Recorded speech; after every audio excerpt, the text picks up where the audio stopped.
के आपको क्या मन उतना क्यों नहीं लगता? आप नोटिस करना कि वो होता है ना, हाँ वो मिला था, कितना अच्छा लगा था, उससे ये बात हुई, उससे ये बात हुई, उसको वो देखा। है तो सब इंद्रियों के विषय। जिस जिस बातों से, चाहे शब्द का विषय हो, चाहे रूप का विषय हो, तो उससे हमारे मन में थोड़ी वो आ जाती है, उथल पुथल हो जाती है, अस्थिरता आ जाती है। तो जब हम वहां पर जाते हैं जिस स्थान पर, तो उस समय हमें अपने आप को संयम में रखना।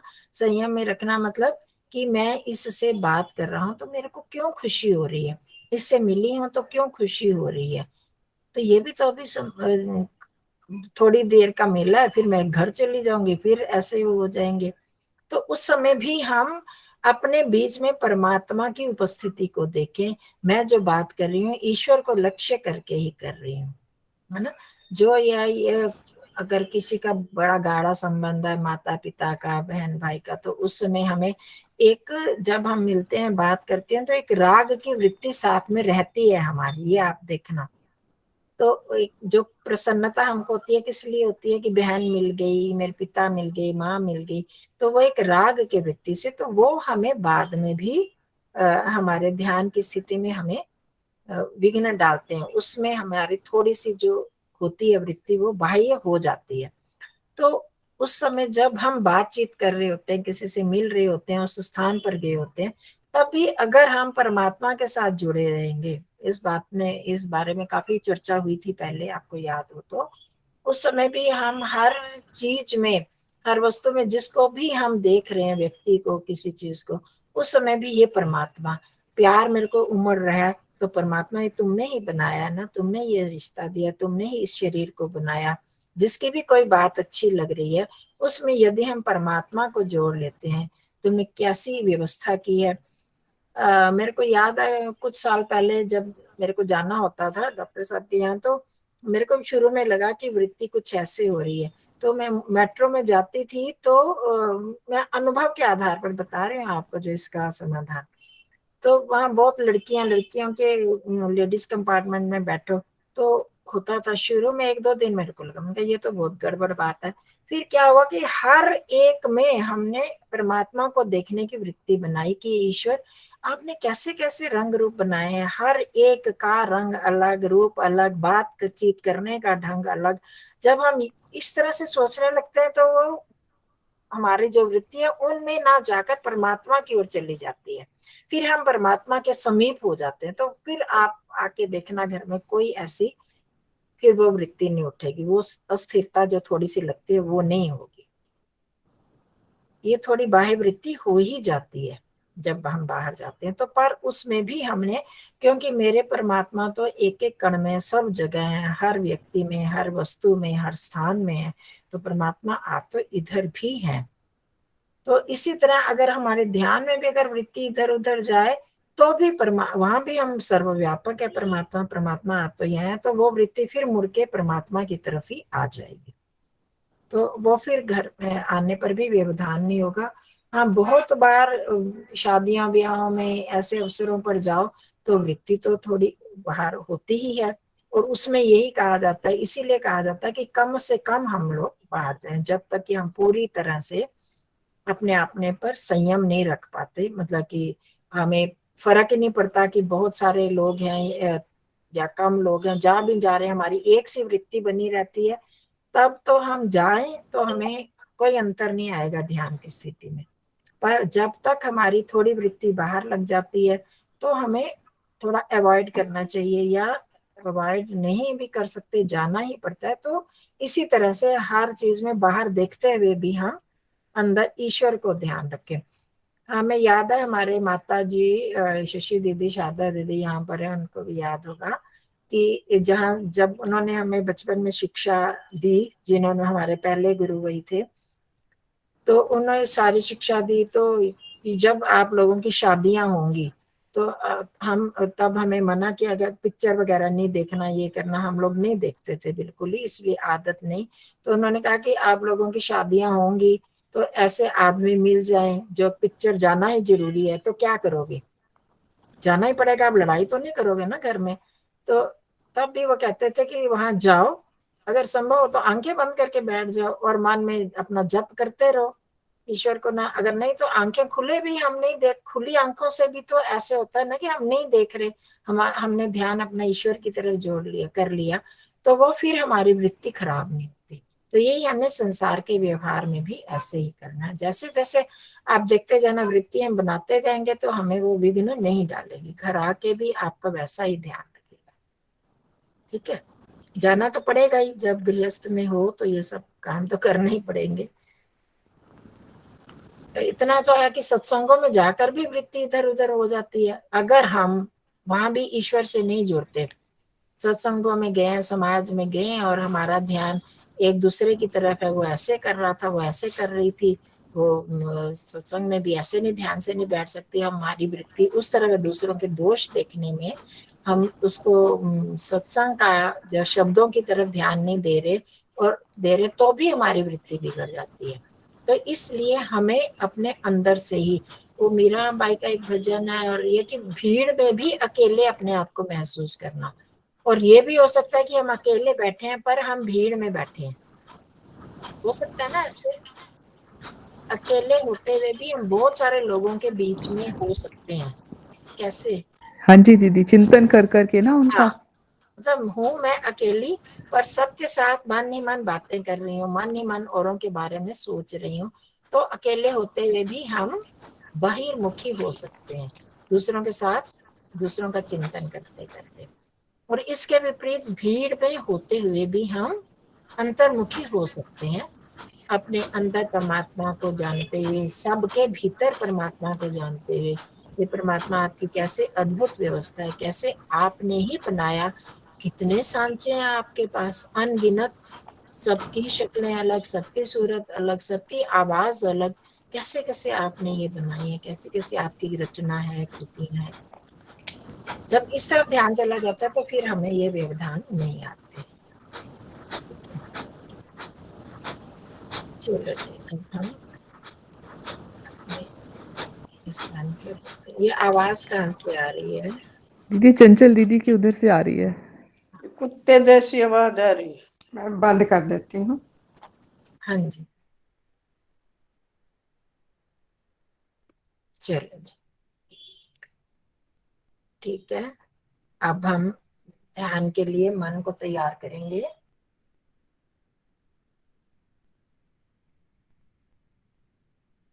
इस समय हम ध्यान करने के लिए बैठे हैं। मन को ध्यान के अतिरिक्त किसी दूसरी क्रिया में नहीं लगाऊंगा। अगर अपने अपने वीडियो ऑन करें तो बहुत ठीक रहता है, इंसान अधिक ज्यादा जागरूक रहता है।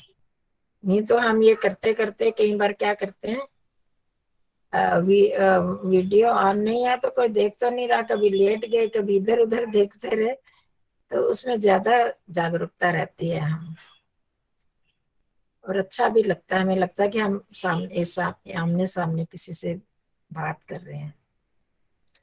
चलो, वैसे तो हमारी आंखें तो बंद ही रहेंगी। शरीर को ध्यान की स्थिति में बिठा लें। एक दो लोग नए हैं, आप लोगों को पता है ध्यान के लिए हमें शरीर को सीधा बिठाना है। और जैसे मैंने पहले भी कहा कि मेरे को बिठाना है, इस दृष्टि से भी हमें जागरूक रहना है कि मैं अपने को बिठा रहा हूँ, मैं अलग हूँ और शरीर को बिठा रहा हूँ। किस स्थिति में? जहां पर मुझे अनुभूति हो रही है कि शरीर इस स्थिति में सुविधाजनक है, मुझे इसमें कोई भी बाधा नहीं लग रही, और देखना है कि कमर गर्दन सिर सीधे हैं या नहीं, उसकी अनुभूति भी मैं आत्मा ही करता हूँ। कमर सीधी, गर्दन सीधी, सिर सीधा है।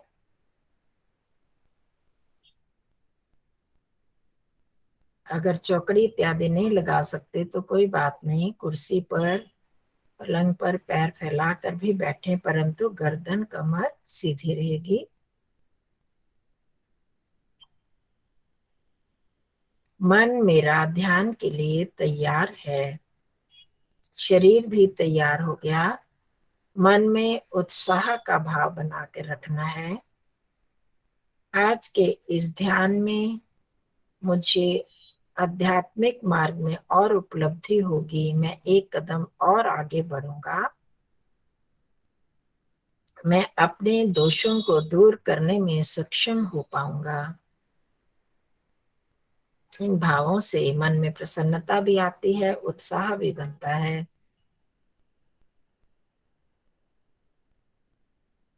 शरीर मेरे इस ध्यान की क्रिया के अनुकूल बैठ गया है।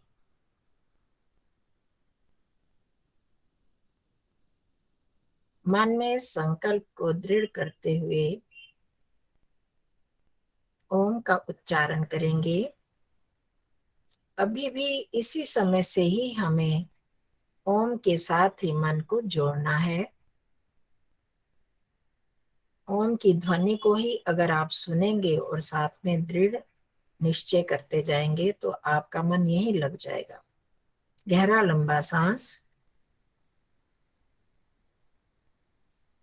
ओ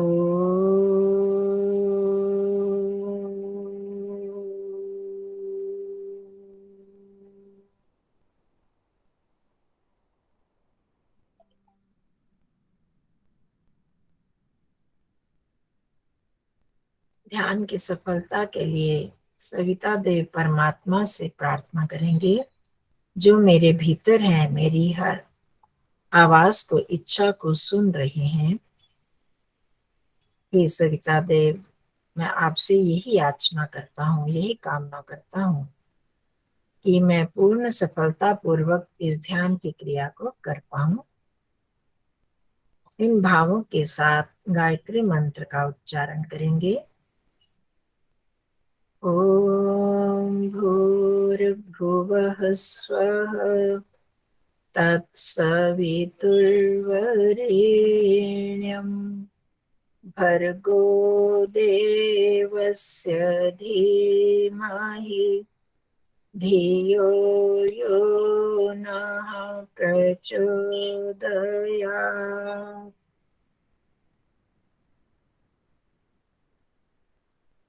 एक बार अपने आसन का निरीक्षण कर लें। अगर हाथ पैरों को कहीं हिलाना डुलाना हो तो अभी कर लें।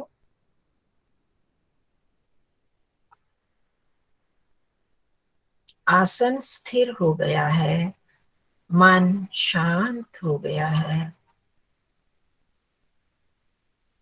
अब प्राणायाम की क्रिया करेंगे। जिसको जो प्राणायाम अनुकूल पड़ता है, बाह्य प्राणायाम, आभ्यंतर या स्तंभ वृत्ति, और यदि पेट में भारीपन है तो दीर्घ श्वसन, गहरे लंबे सांस भरेंगे और धीरे धीरे बाहर छोड़ेंगे। ध्यान रखना है, इस पूरी प्राणायाम की क्रिया में मन को इसी क्रिया के साथ लगाकर रखना है।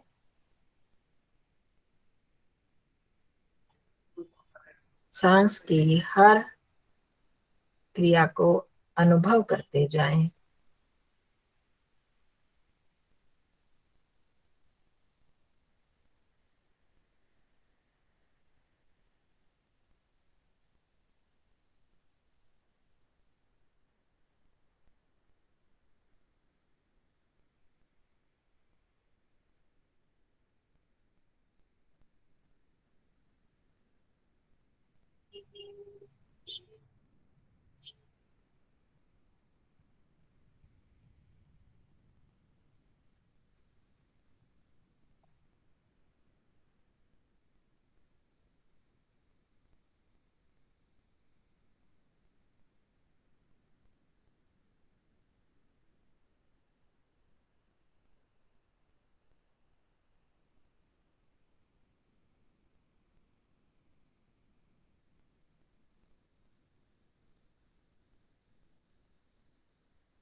हम अनुभव कर सकते हैं कि अब मन पहले की अपेक्षा और अधिक स्थिर और शांत हो गया है।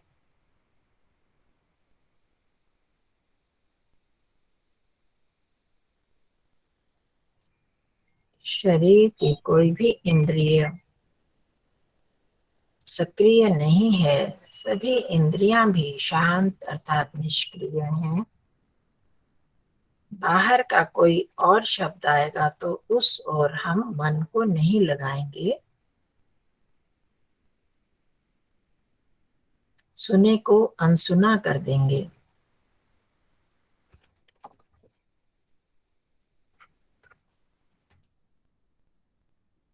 अब शरीर का अवलोकन करेंगे।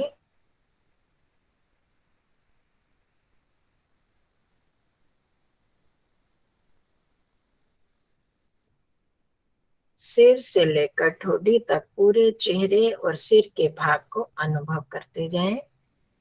एक एक भाग को, एक एक अंग को अनुभव करना है।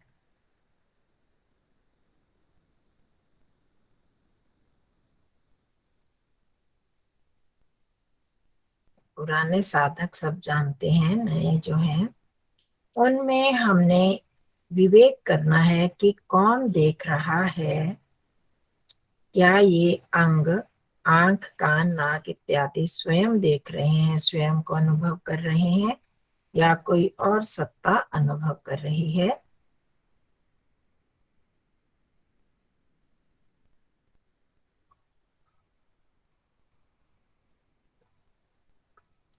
मेरी जो इच्छा होगी मैं उसी अंग को अनुभव करूंगा, यह मैं जानता हूं। वह इच्छा किसमें हो रही है, इन अंगों में या मुझ में।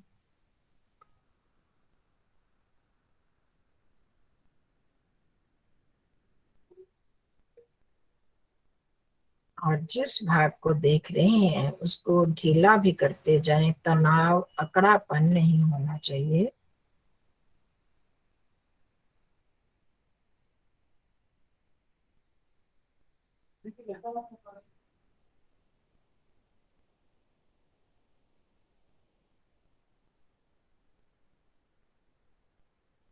मैंने पूरे चेहरे को अनुभव किया। इस चेहरे से सब मुझे पहचानते हैं, पर ये चेहरा मैं नहीं हूं, मेरा है। मैं इससे अलग एक सत्ता हूं।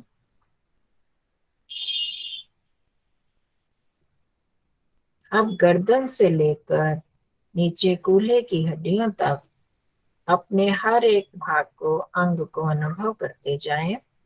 बंद आंखों से देखते जाएं।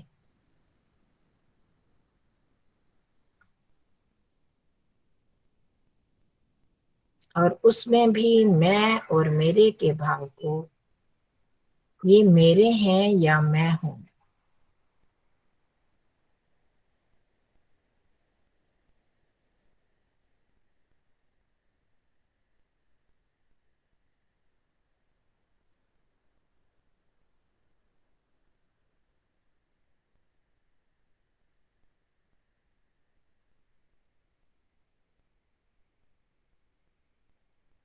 और सभी अंगों को, सभी भागों को शिथिल भी करते जाएं।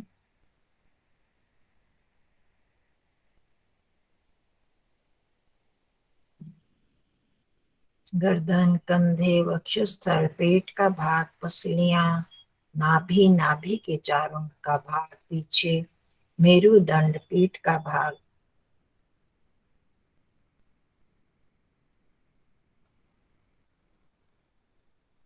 शरीर सीधा लेकिन शिथिल रहेगा।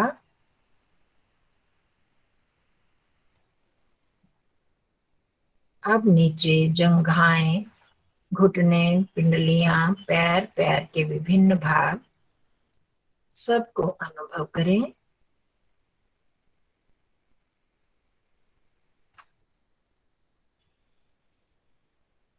और ढीला भी छोड़ते जाएं।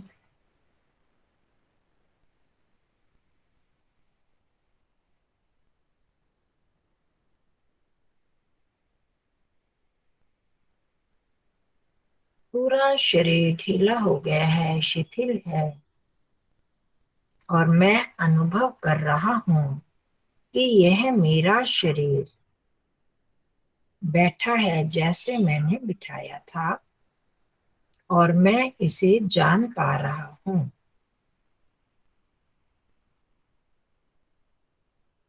यह शरीर जड़ है,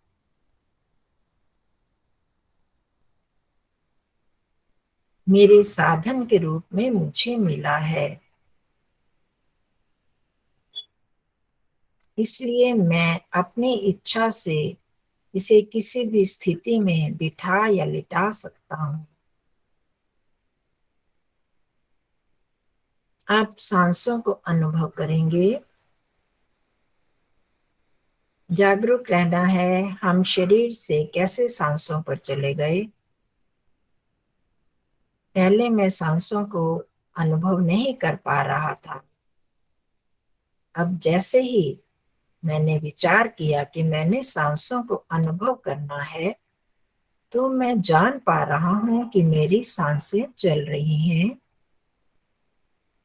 सांस अंदर आ रही है, बाहर जा रही है।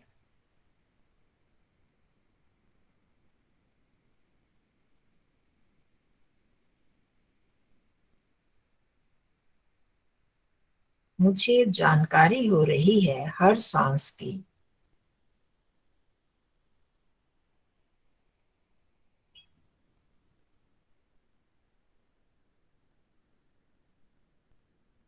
और इन सांसों को जानने वाला भी मैं ही हूं, जिसने इस शरीर को भी जाना।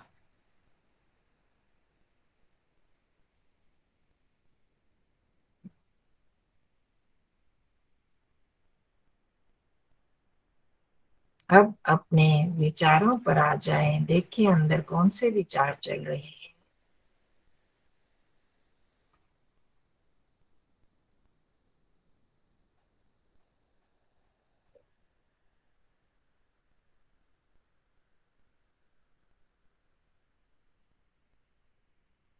उन विचारों को वहीं छोड़ दें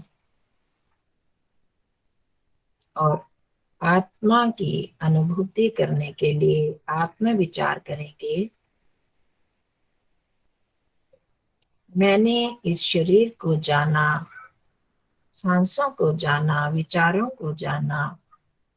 जानने वाला मैं ही एक तत्व हूँ, क्योंकि मुझे पता चल रहा है कि मैंने ही इन सबको जाना है। ये सारी अनुभूति एक स्थान से एक स्थान पर ही हो रही है। केवल चेतन ही जान सकता है, उसे ही ज्ञान होता है, जड़ को नहीं। ये सब जड़ हैं, शरीर, मन, सांसें, और चेतन केवल मैं ही हूँ। क्योंकि शरीर को अनुभूति नहीं हो रही, सांसों को नहीं हो रही, मन को नहीं हो रही, मुझे हो रही है।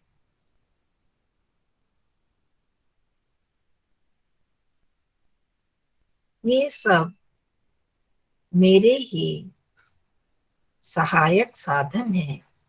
शरीर भी, मन भी, सांसें भी, ये नष्ट हो जाने वाले हैं। बहुतों के नष्ट हो गए, हमारा भी शरीर ये नष्ट हो जाएगा। अन्य संबंधियों का भी, जिनके साथ मेरा संबंध शरीर से है, उनके शरीर भी एक ना एक दिन नष्ट होंगे ही। परंतु मैं आत्मा और वे सभी आत्माएं सदैव बनी रहेंगी।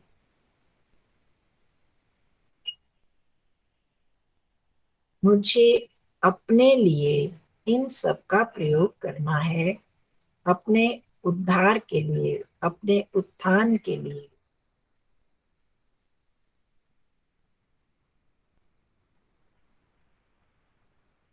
मेरे जीवन का लक्ष्य परमपिता परमात्मा को प्राप्त करना है। क्योंकि तभी मैं सभी दुखों से निवृत्त हो सकता हूँ, परम आनंद को प्राप्त कर सकता हूँ। उसके बिना मैं दुख सागर में डूबा रहूंगा।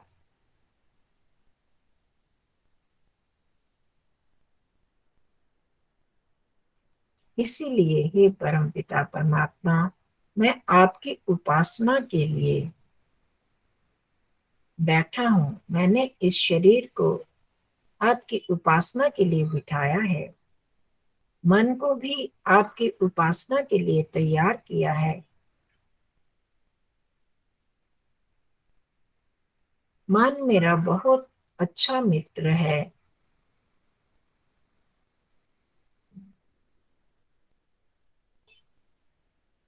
मैं इसी मन की सहायता से अपने बारे में जान सकता हूँ, आपके बारे में विचार कर सकता हूँ।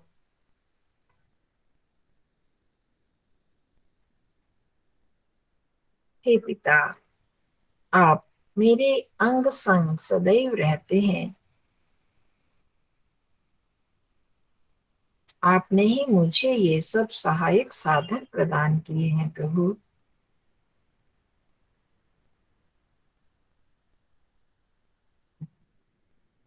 आपने इस संसार का निर्माण भी हम सब जीवों के लिए किया है, और आप इस ब्रह्मांड के एक एक कण में व्याप्त हैं। इस समय भी आप मेरे सभी ओर विद्यमान हैं। अपने आगे की ओर, पीछे की ओर, दाएं बाएं, ऊपर नीचे सभी ओर उस एक निराकार सत्ता की उपस्थिति को अनुभव करें।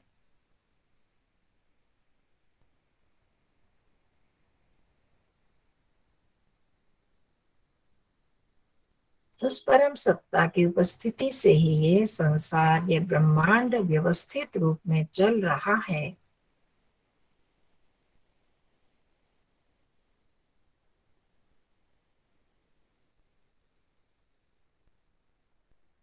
हे सर्वव्यापक परमात्मन, मैं आपके गोद में बैठा हूँ।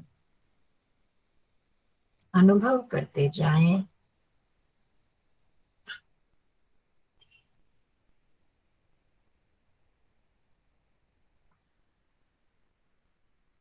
हे सर्वव्यापक प्रभु, आप मेरे इस शरीर के भी भीतर सदैव विद्यमान रहते हैं।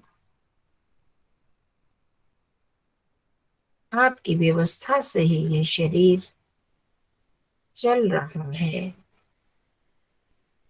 अनेक प्रकार की क्रियाएं इसमें स्वतः ही आपकी व्यवस्था से हो रही हैं। अपने पूरे शरीर में सिर से पांव तक उस चेतन सत्ता को अनुभव करते जाएं। मेरे बाहर भी वही विद्यमान है, मेरे भीतर भी शरीर में।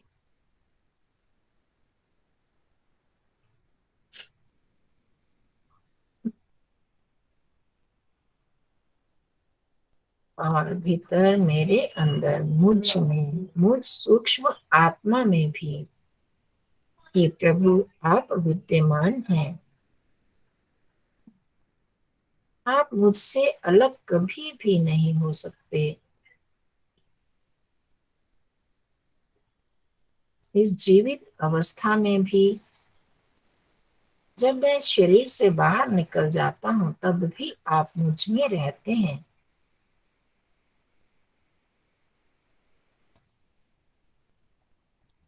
स्वयं को उस परमात्मा में डूबा हुआ अनुभव करते जाएं, और उनकी समीपता को, आत्मीयता को अनुभव करते हुए हम ओम का उच्चारण करेंगे। भाव बनाकर रखना है। उसी ओम की ध्वनि में स्वयं को डुबाते जाएं, डुबाते जाएं। गहरा लंबा सांस।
उस परमात्मा की व्यापकता को अनुभव करते हुए उस धीमे स्वर में ओम का उच्चारण केवल मात्र ओठों में ही नाम रहे।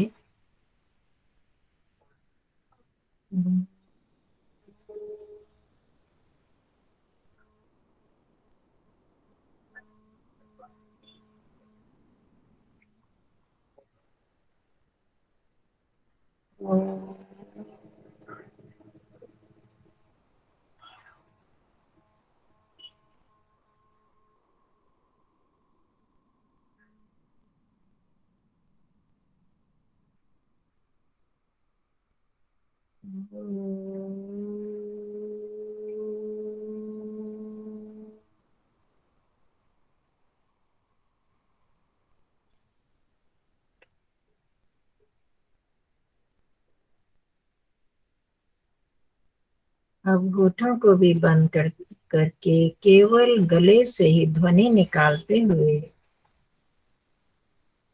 3 बार ओम का उच्चारण करेंगे। फिर उसी में ही डूब जाएं शांत अवस्था में कि वह ओम, ओम की ध्वनि, ओम की उपस्थिति मेरे सभी ओर है। मैं उन्हीं में ही डूबा हूँ, वो मुझ में समाये है, मैं उनमें हूँ।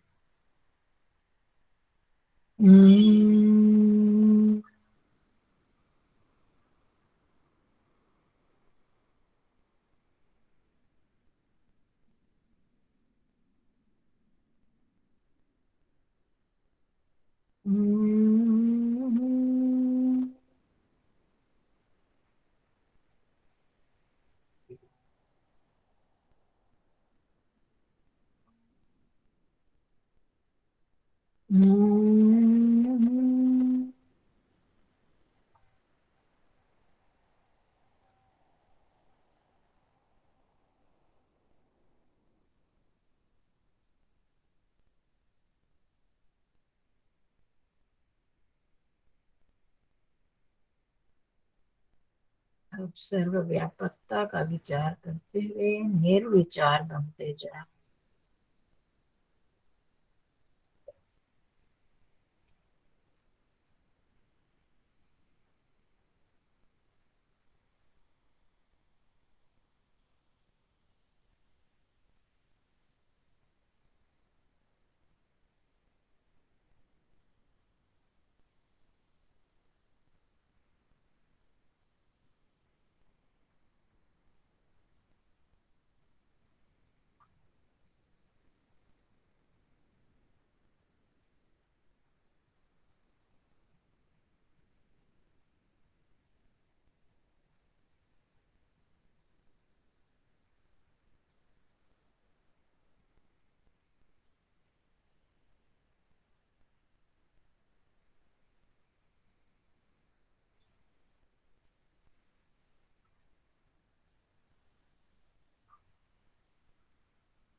सावधान रहें।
सकल जगत के रचयिता आनंद के घटा मेरे पास ही हो।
मन का निरीक्षण करें,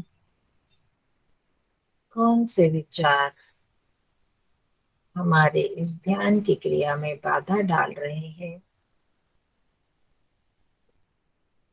उन वृत्तियों को, विचारों को देखें।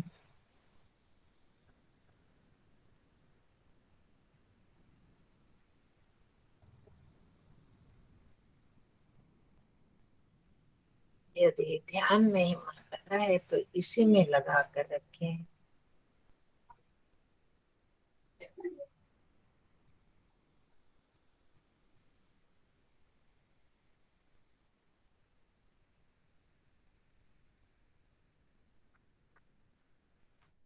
जो विचार बाधा डाल रहे हैं उनको देखें। वो राग के विचार हैं, द्वेष के हैं, लोभ के हैं, क्रोध के। उनको पहचानें।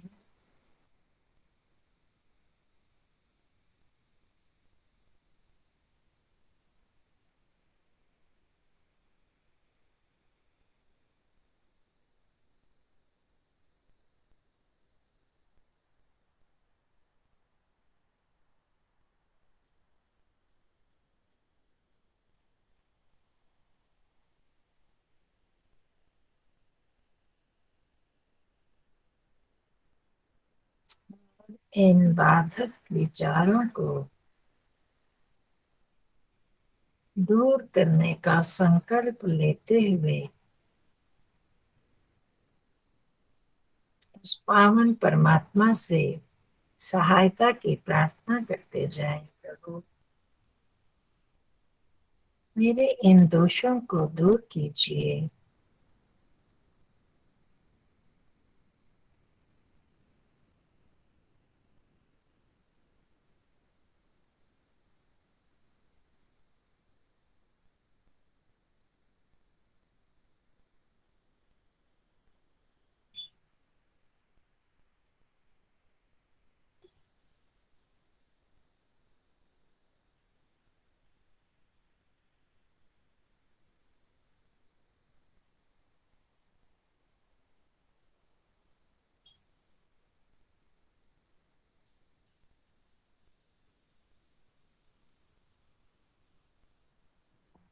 हे पिता, आप तो पतित पावन हैं, अधमोद्धारक हैं।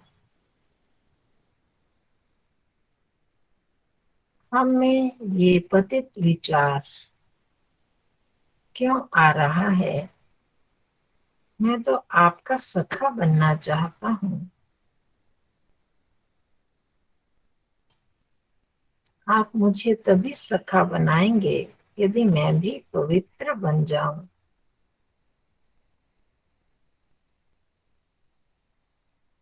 इसलिए पिता मेरे इस अवगुण को दूर कर दीजिए।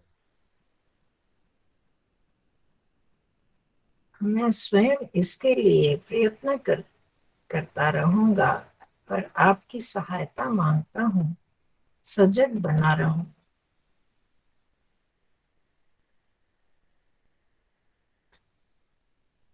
सदैव आपकी उपस्थिति को अनुभव करता रहूं, अपने बाहर भी भीतर भी।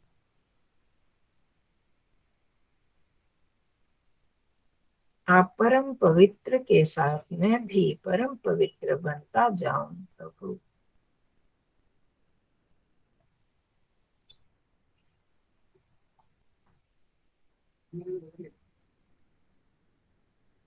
पतित पावन हो पिता, मेरा पतन हो रहा है। पतित पावन हो पिता, मेरा पतन हो रहा है। जब है पिता, उनसे मुझे बचा लेना। जब पिता, उनसे मुझे बचा लेना।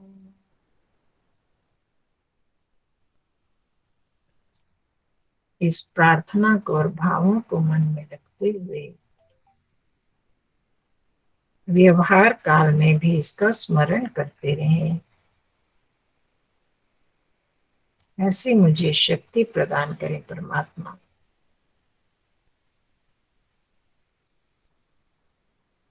अपनी सांसों की अनुभूति करेंगे।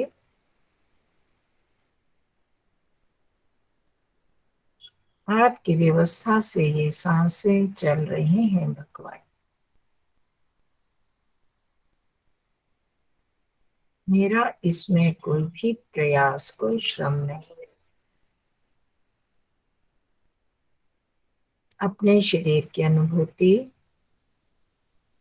मैं आत्मा इस शरीर में बैठा हूँ। मुझे ये आपने इतना सुंदर अद्भुत घर प्रदान किया भगवान।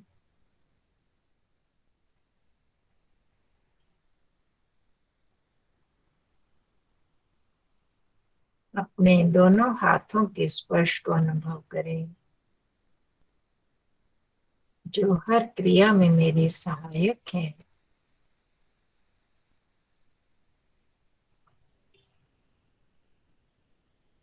हाथों की अंगुलियों को भी धीरे धीरे गति प्रदान करें और दोनों हाथों को जोड़ते हुए श्रद्धा से भरपूर अपने हृदय पर रखेंगे। नम्रता से मस्तक झुकाकर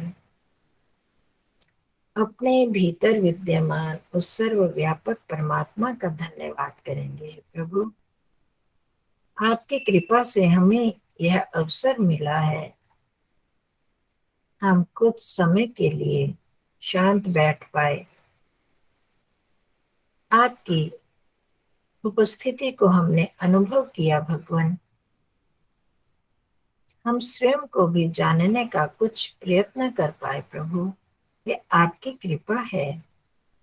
इसमें जो सफलता मिली वह आपकी दया से। और भगवान, जो हम नहीं कर पा रहे, जो असफलता है, वो मेरे ही दोषों के कारण, मेरी कमियों के कारण है। हे भगवान, मैं आपसे यही प्रार्थना करता हूँ कि मैं अपने दोषों को, अपने कमियों को दूर कर पाऊं और आपके पवित्र चरणों में अपना ध्यान लगा पाऊं प्रभु। हम बारंबार आपका पुनः धन्यवाद करते हैं। धन्यवाद करते हैं अपने गुरुजनों का, ऋषियों मुनियों का, जिन्होंने हमें यह मार्ग दिखाया है। प्राणी मात्र के मंगल के लिए मंगल कामना करते हैं। दोनों हाथों का घर्षण करेंगे, अपने चेहरे और मस्तक का स्पर्श करेंगे। दोनों हथेलियों को आंखों पर रखें और भीतर ही आंखें खोलेंगे, बंद करेंगे और सामान्य हो जाएंगे। ओम शांति शांति शांति। सबका धन्यवाद, सबको नमस्ते जी। सबको नमस्ते। नमस्ते जी, नमस्ते जी। बहुत धन्यवाद जी। नमस्ते जी, आपका धन्यवाद। बहुत बहुत धन्यवाद। नमस्ते।